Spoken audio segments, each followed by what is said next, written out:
Whew. Well, we're about a week from bow season finally. Deer season's just about to open here in my home state where I live. So I've been out here just tweaking a few things. I'm going to stay out of here for the rest of the week and won't come back in here till opening morning. I usually don't hunt mornings a lot in October in early season, but I probably will open the morning because right through here I've been getting some morning activity quite a bit. I think I've picked a really good outside fringe of a bedding area.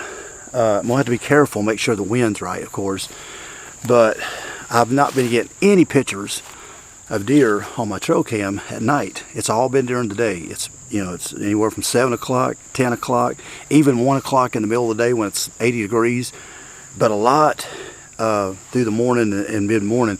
So that tells me that they're probably feeding these big fields up here and they're coming back in here to bed. It's a little bit more thicker in here brush-wise than it was last year, so they're probably staying in here. And the sign, I don't want to go into the heart of the thick stuff because they're probably bedded over there, and that's why I'm kind of whispering.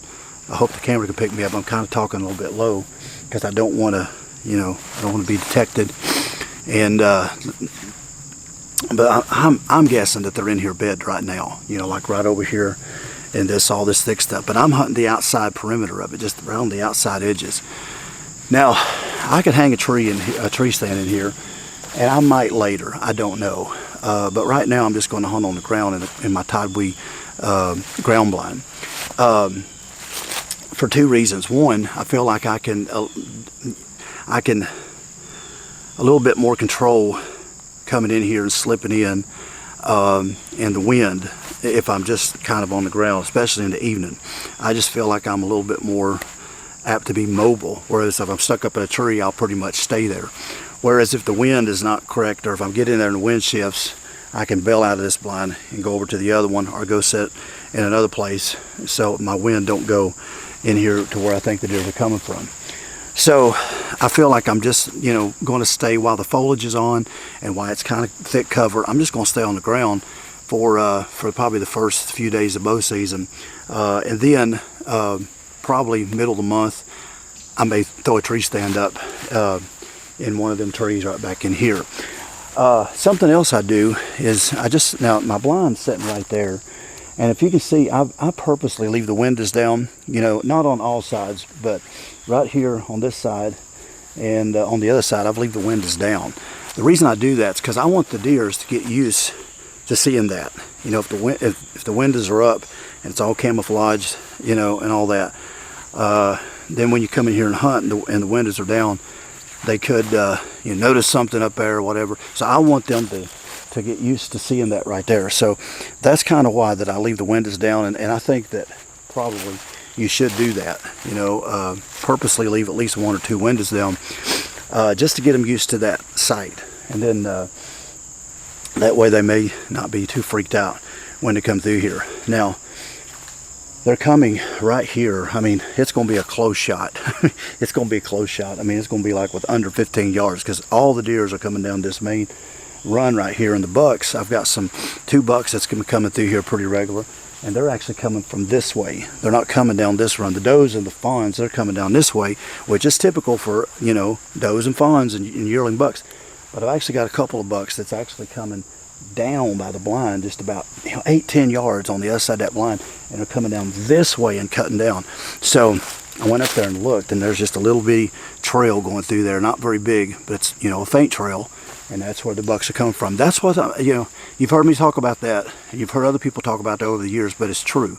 You want to get not on the main run. You want to hunt, you want to pay attention to them trails that come, you know, down by that main run that's a little bit off to itself, because usually that's where the bucks are traveling. But I'm going to stay right on this main run, one, because that's the best place I can put that blind where it's level, and it's a little bit back in there. Up in here it's just a little bit too stuck out. I'd rather for it to be right up here, but it's just too stuck out up there, and I just don't trust it up there.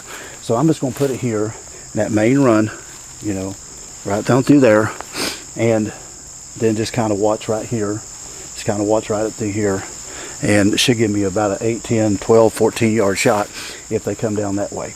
So these little things like that matter. Just pay a little bit extra attention to that little bitty stuff, especially like your blinds.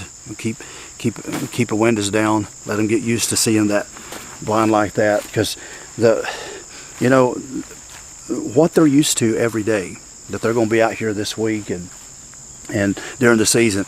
The more they get used to seeing something and it doesn't change at all, the more likely they are to be calm. And that's what you want as a bow hunter. You don't want nervous deer, and you don't want, you know, stiff-legged deer and coming through there real, you know, nervous, because then bad shots. That's where you get your bad shots at, when you shoot at nervous deer. And I think that's something that really needs to be emphasized for some of you YouTube guys that's just starting your channels. You're trying to get hunts, you're trying to get kills. One of the biggest things that I see is bad shots. And I know, you know, none of us are perfect. I get it. None of us are perfect, but we can be better. And man, I'll tell you what, I watch some of these channels, and man, I just cringe when they let that bow go off, and I go, oh man, I know that was going to be bad. But I know some of you guys want to get a kill, and you want to get it on video, and you want to get a hunt, and you want to get, I know that, you want to get content, I get that. But it just ain't worth wounding a deer. You want that deer calm. If that deer's nervous, I ain't shooting.